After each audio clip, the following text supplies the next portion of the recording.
안녕하세요. 돈을 공부하는 남자 수페TV의 수페입니다. 워런 버핏이 오랜만에 인터뷰를 했는데요. 구글 매수는 누구의 아이디어냐는 질문에 버핏은 자신의 선택이었다고 이야기합니다.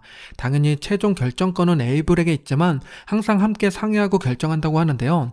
반도체가 격하게 하락하는 지금 버핏은 빅테크를 매수했습니다. 이대로 반도체는 끝난 걸까요? 저는 아니라고 보는데요.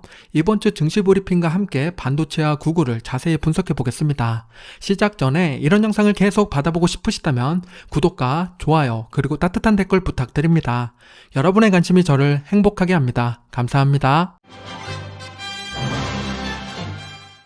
미국 4대 지수 현황을 체크해 볼게요. 다우존스는 이번 주 0.9% 하락했고 S&P 500은 1.5%, 나스닥은 4.2% 폭락이 나왔습니다. 장기 채권은 보합을 유지했는데요. 기술주 중심으로 하락이 나오다 보니까 나스닥이 큰 폭으로 내려앉았습니다. WTI 선물을 보면 이번 주에 다시 $80 위로 올라왔습니다. 미국과 이란의 갈등이 재점화되면서 격하게 상승하고 있는데요. 이란 공습에 대한 트럼프의 기자회견이 긴장감을 더하고 있습니다.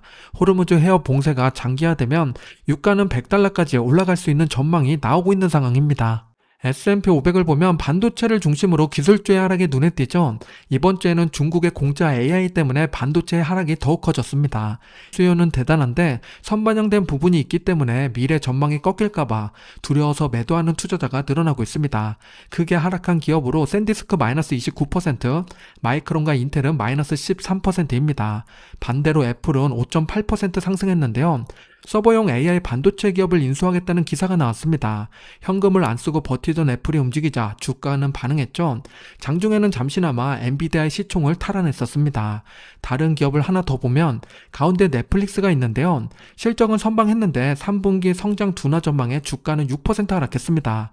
다른 기업들의 실적도 3분기 가이던스를 어떻게 제시하느냐가 중요합니다. 테마 ETF 바로미터를 보겠습니다. 왼쪽에 있는 섹터를 먼저 보면 금융이 신고가를 경신했고 에너지는 4.1% 반등했는데 정보기술은 5.1% 하락이 났습니다. 섹터 중에서 최고점 대비 하락률이 높은 게 리츠랑 기술주가 됐습니다.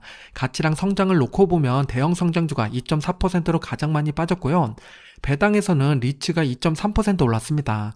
성장은 당연히 반도체가 많이 하락이 나왔겠죠. SOXX가 9% 하락하면서 최고점 대비 하락률 20% 이상으로 키워졌습니다. 혁신은 원전이 6.8% 조정을 받았습니다. 빅테크와 고배당의 최고점 대비 하락률을 볼게요. 빅테크 기업 중에서는 이번 주 신고가를 경신한 게 애플이죠. 반대로 브로드컴은 5.9% 빠졌습니다. 빅테크와 반도체가 반대로 가는 모습을 보여주고 있고요. 팔런티어는 지난주에 눌렸다가 다시 반등하는 모습을 보여줬는데 이번 주에도 2.7% 반등이 나왔습니다.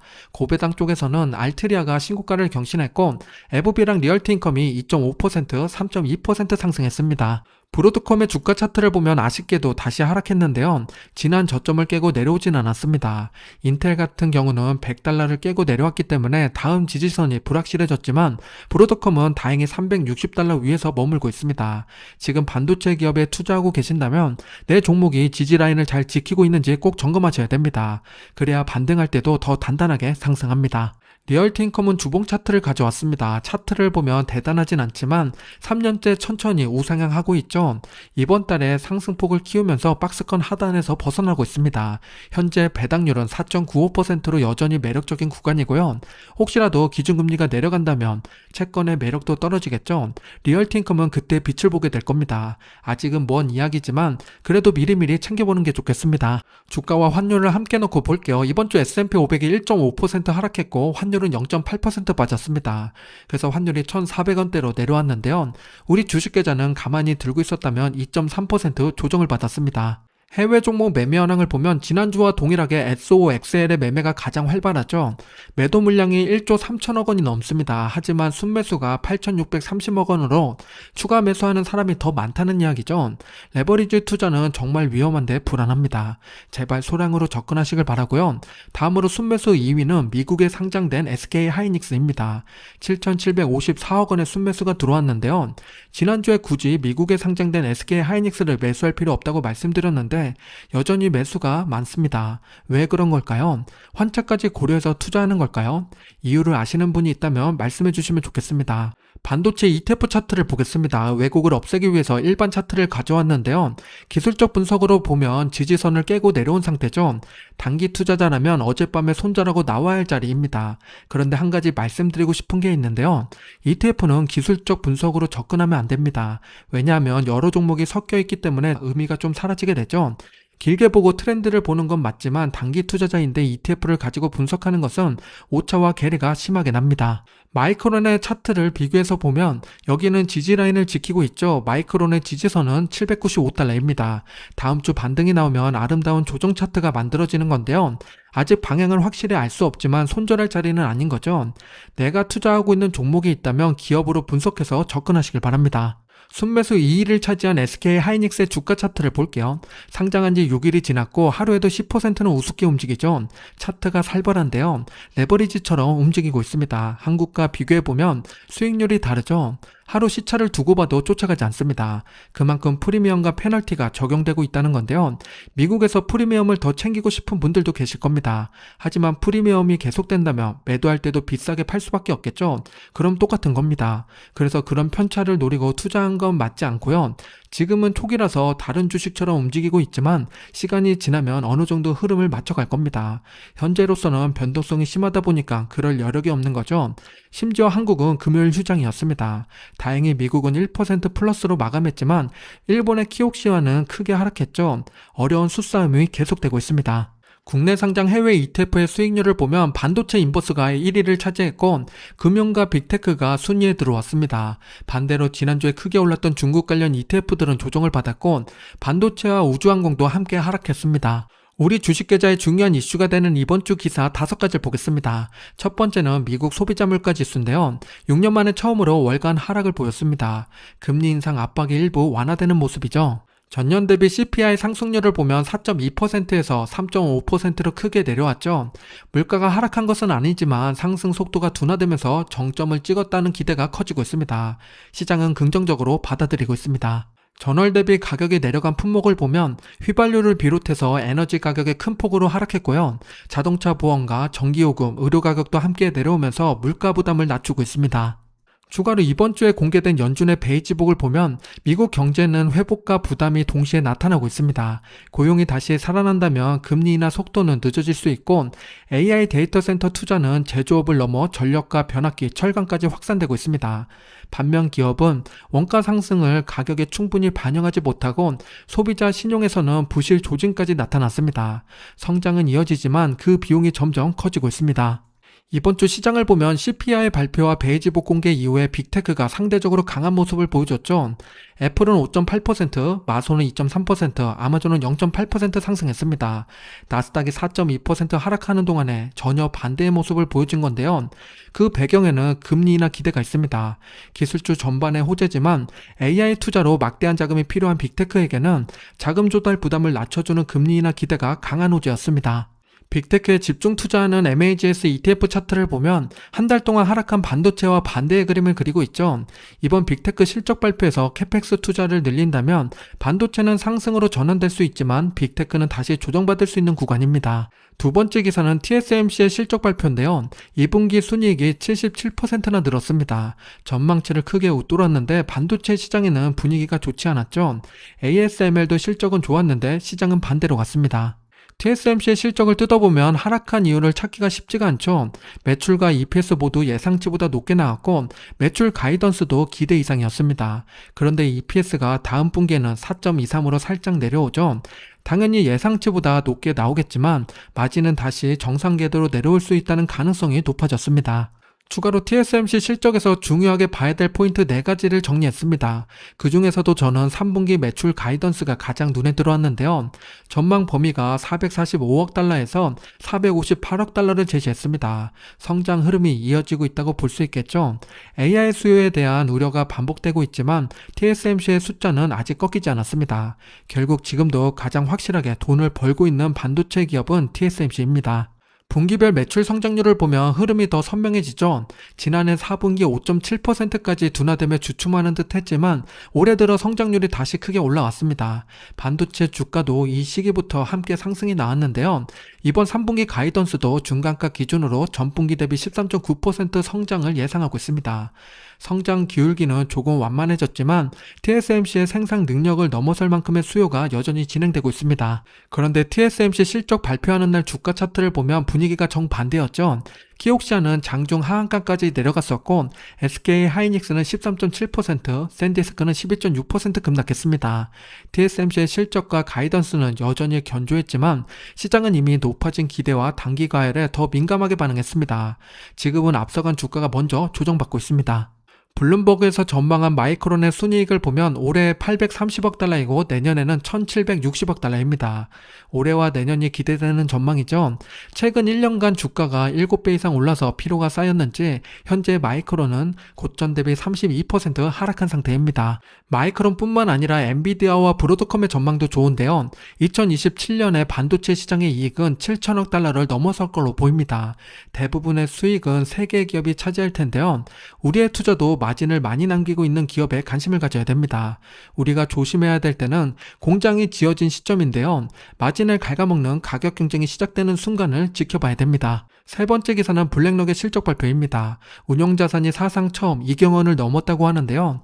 AI 랠리로 글로벌 증시가 오르면서 ETF 자산도 함께 불어났고 이에 따른 운용보수 수익까지 확대되고 있습니다.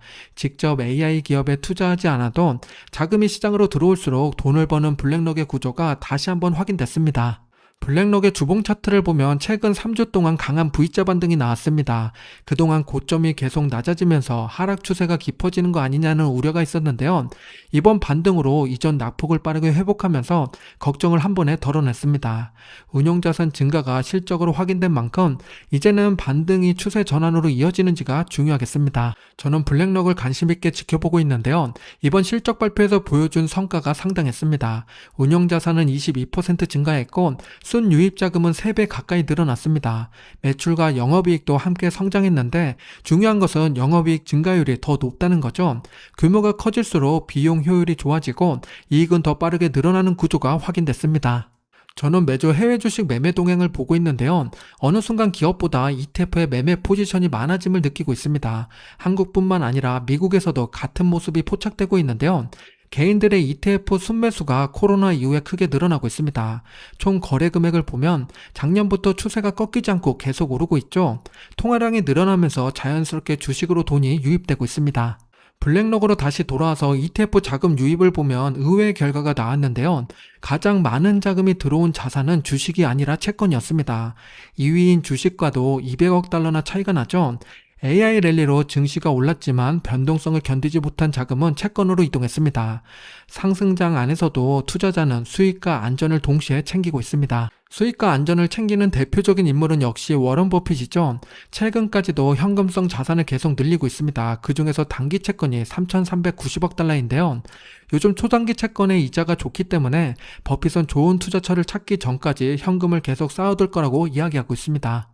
우리가 투자할 수 있는 대표적인 채권은 다음과 같은데요. 세 개 모두 다 블랙록에서 운영하는 ETF입니다. 우리가 잘 알고 있는 게 SGOV죠. 현재 배당률은 3.8%입니다. 조금 더 배당률을 높이고 싶다면 만기가 긴 채권을 고르면 되는데요. BINC는 액티브 채권으로 현재 5.84%입니다. 만기가 길면 배당률이 높아지지만 변동성이 더 커지게 되는데요. 실제 LQD와 BINC의 차트는 굴곡이 더 심하죠. 투자에 참고하시길 바랍니다. 네 번째 기사는 일본의 로봇 AI 개발 소식인데요. 일본은 엔비디아의 최신 AI 칩 27,000개를 도입해서 피지컬 AI 경쟁에 본격적으로 뛰어들겠다고 합니다. 요즘 메모리주 변동성이 워낙 커지면서 시선이 한 곳에 쏠려 있는데요. 이럴 때일수록 남들과 다른 시선이 필요합니다. AI의 다음 무대는 현실에서 움직이는 피지컬 AI인데요. 일본은 이미 그 다음 사이클을 준비하고 있습니다. 지금은 생성형 AI에서 에이전트 AI로 넘어가고 있는데요. 일본이 준비하는 다음 단계는 피지컬 AI입니다. 로봇과 자율주행의 핵심 축이 되는데요. 그 이후에는 헬스케어와 의료기기처럼 규제가 강한 산업까지 AI가 확산됩니다. 피지컬 AI에 투자하는 대표적인 로봇 ETF는 BOTZ, ROBO, KOID가 있습니다. 겉으로 보면 비슷한 로봇 ETF처럼 보이지만 편입 종목과 산업 비중을 들여다보면 성격이 모두 다릅니다. 같은 로봇 산업에 투자해도 어떤 ETF를 선택하느냐에 따라서 수익률과 변동성이 달라집니다. 각 ETF의 특징을 보면 차이가 더 분명해집니다. BOTZ는 대형주 비중이 높아서 실적 안정성이 상대적으로 좋지만 산업용 자동화에 초점이 맞춰져 있습니다. KOID는 센서와 모터, 감속기 등 로봇 부품 기업의 비중이 높아서 휴머노이드 로봇에 더 특화되어 있습니다. 다만 중소형주가 많아서 실적 안정성이 다소 떨어지고요. 아로비오는 2개 ETF의 중간 성격입니다. 94개의 기업을 담고 있어서 분산 효과를 볼 수 있습니다. 휴머노이드 로봇에 관심이 있다면 KOID ETF입니다. 4월의 저점 이후에 꾸준히 상승했지만 최근에는 성장주 전반의 변동성이 함께 작용되면서 조정을 받고 있습니다. 휴머노이드 로봇 부품 기업의 비중이 높은 만큼 기대가 커질 때 빠르게 오르고 투자 심리가 약해질 때는 낙폭도 커질 수 있습니다. 성장주의 흐름을 그대로 보여주는 ETF입니다. 휴머노이드 로봇 기업에 직접 투자하고 싶다면 가장 먼저 테슬라를 떠올릴 수 있는데요. 테슬라는 최근 기존 자동차 생산 공장 하나를 완전히 철거했습니다. 46일밖에 걸리지 않았는데요. 이제 로봇 생산 라인을 구축해야겠죠. 올해 옵티머스 10만 대, 내년에는 100만 대 생산을 목표로 하고 있습니다. 테슬라가 자동차 기업에서 로봇 기업으로 얼마나 빠르게 전환하는지 22일 실적 발표에서 구체적인 이야기를 들어봐야겠습니다. 5번째 기사는 워런 버핏 인터뷰입니다. 버핏이 이번 인터뷰에서 구글 매수는 나의 선택이었다고 밝혔죠. 버핏은 왜 구글을 선택했을까요? CNBC 진행자도 저처럼 버핏에게 궁금한 점이 많았던 것 같은데요. 구글을 왜 매수했는지, 다른 빅테크도 있는데 왜 구글을 선택했는지, 막대한 AI 투자 경쟁을 어떻게 바라보는지까지 질문이 이어졌습니다. 버핏의 대답을 듣고 나니 구글을 선택한 기준이 선명해졌고 다른 AI 기업을 분석할 때 무엇을 봐야 하는지도 감을 잡을 수 있었습니다. 지금부터 버핏의 답변과 제 해석을 함께 말씀드리겠습니다. 우선 버핏이 구글을 얼마나 비중을 늘렸는지 보면 알파벳 A랑 알파벳 C를 모두 합해서 거의 50%까지 증액했습니다. 이로 인해서 버핏의 포트 탑3에 들어오게 됐고요. 버핏은 구글을 매수한 근거로는 자본 수익률을 이야기했습니다. 구글의 자본 수익률은 지금까지 좋았는데 앞으로도 좋을 거라고 이야기합니다. 쉽게 비교할 수 있게 이야기를 해준 기업이 아멕스였는데요. 아메리카 익스프레스의 최근 6분기 동안의 자기 자본이익률을 비교해봤더니 평균적으로 35%가 나왔습니다. 은행주 대부분이 13에서 14%인데 아멕스가 높은 거죠. 인터뷰에서 버핏이 했던 말인데 숫자로 찾아보니 진짜였습니다. 구글의 ROE가 어떤지 최근 6분기를 평균을 내봤더니 39%가 나왔고요. 아멕스보다 조금 더 높았습니다. 여기서 궁금해지는 게 다른 빅테크는 어떨까겠죠? 그래서 나머지 기업들의 ROE를 찾아봤습니다. 빅테크 기업들은 5년 전보다 수익이 늘었을까요? 줄었을까요? 애플과 엔비디아는 엄청난 이익 성장을 보여줬습니다. 이래서 버핏이 애플을 좋아하는 거겠죠. 반대로 마소와 아마존은 ROE가 줄어들었는데요. 매출은 늘었지만 수익률은 감소했다는 거죠. 그 사이에 구글이 있었습니다. 최근에 이익이 증가하고 있는 추세입니다. 바로 전분기인 2026년 1분기를 보면 엔비디아와 애플이 역시나 압도적으로 높고요. 구글도 56%로 크게 증가했습니다. 그런데 여기 증가한 부분에는 투자 수익이 들어가 있어서 좀 정확하진 않지만 높아지고 있는 경향을 확인할 수 있습니다. 구글의 ROE를 연도별로 보면 장기간 꾸준히 높아진 걸 확인할 수 있는데요. 버핏도 인터뷰에서 구글은 월가에서 다루는 기업의 90에서 95%보다 승자가 될 확률이 높다고 했고요. 그동안의 실적 기록을 증명할 수가 있다고 합니다. 실제로 그런 모습을 보여주고 있죠. 버핏이 본 것은 자본을 투입해서 더 큰 수익을 만들어 온 구글의 검증된 수익성이었습니다. 조금 더 풀어서 보면 구글 수익의 출발점은 검색과 광고죠. 검색 플랫폼을 장악하고 있다 보니 기업들은 더 많은 고객을 잡기 위해서 경쟁하듯이 광고비를 지출합니다. 구글은 여기서 벌어들인 막대한 현금을 클라우드와 유튜브, AI에 다시 투자할 수 있습니다. 이 투자가 또 다른 수익원을 만들고 그 수익이 다시 다음 성장에 투입되는 구조입니다. 버핏이 보험회사의 플로트를 활용해서 자본을 불려왔듯이 구글은 광고에서 만든 현금으로 같은 전략을 디지털 시대에서 구현하고 있었습니다. 버핏이 바라본 구글은 제미나이를 중심으로 모든 서비스를 하나의 AI 생태계로 연결하는 건데요. 검색, 유튜브, 안드로이드 워크스페이스가 제미나이와 결합하면 사용자는 구글 안에서 더 오래 머물게 됩니다. 구글이 노리는 것은 일상과 업무의 기본 운영체제가 되는 겁니다. 마지막 변수는 역시 설비 투자인데요. 구글은 지난해 910억 달러를 투자했고 순이익은 1320억 달러를 기록했습니다. 자금 여력이 충분했죠. 하지만 올해 투자 규모는 1900억 달러로 늘어날 지원할 예정이고 예상 순수익은 1,800억 달러입니다. 처음으로 투자 금액의 이익을 넘어가는 구간이죠. 구글은 이를 보완하기 위해서 증자를 진행했고 버핏은 사무 형태로 100억 달러를 투자했습니다. 버핏은 기술이 바뀌면 기존 강자도 고객을 위해서 새로운 경쟁에 뛰어들어야 한다고 이야기했는데요. 지금 구글은 막대한 비용을 감수하면서 기존 수익을 지켜내고 있습니다. 버핏은 바로 이 버티기 힘이 결국 승자를 만들어낸다고 판단하고 있습니다. 구글의 주가 차트를 보면 제미나이 출시가 지연됐다는 소식에 조정을 받았습니다. 버핏이 3월로 매수한 금액 정도로 내려온 상태인데요. 2분기에 추가 매수를 진행했는지 궁금해지는 대목입니다. 다음 달에 2분기 포트가 공개되면 바로 말씀드리겠습니다. 다음 주 배당 기업을 보겠습니다. 7월 20일부터 31일까지인데요. 로스, CVS 헬스, 화이자, 코스트코, 리얼티인컴이 있습니다. 배당 투자자분들은 참고하시길 바랍니다. 다음 주 주요 일정을 보면 본격적인 실적 발표가 진행되죠. 22일에 구글과 테슬라가 실적을 내놓습니다. 다음 날에는 인텔이 있어서 반도체 기업들은 더욱더 긴장해야 될 순간인데요. 구글이 캐펙스 투자를 더 늘린다면 반도체에게는 호재가 됩니다. 앞서 본 블룸버그의 전망을 보면 늘릴 수밖에 없는 구조인데요. 과연 어떻게 나올지 기대해 보겠습니다. 마지막으로 찰리 먼거의 명언을 공유드리면서 마무리하겠습니다. 언제나 변하지 않는 진리가 하나 있다. 분노에 사로잡힌 사람에게는 합리성이 멀어진다입니다. 지나친 변동성에 분노하지 않는 인내를 길러야겠습니다. 오늘 영상이 마음에 드셨다면 구독과 좋아요 부탁드립니다. 즐거운 주말 행복한 시간 보내세요.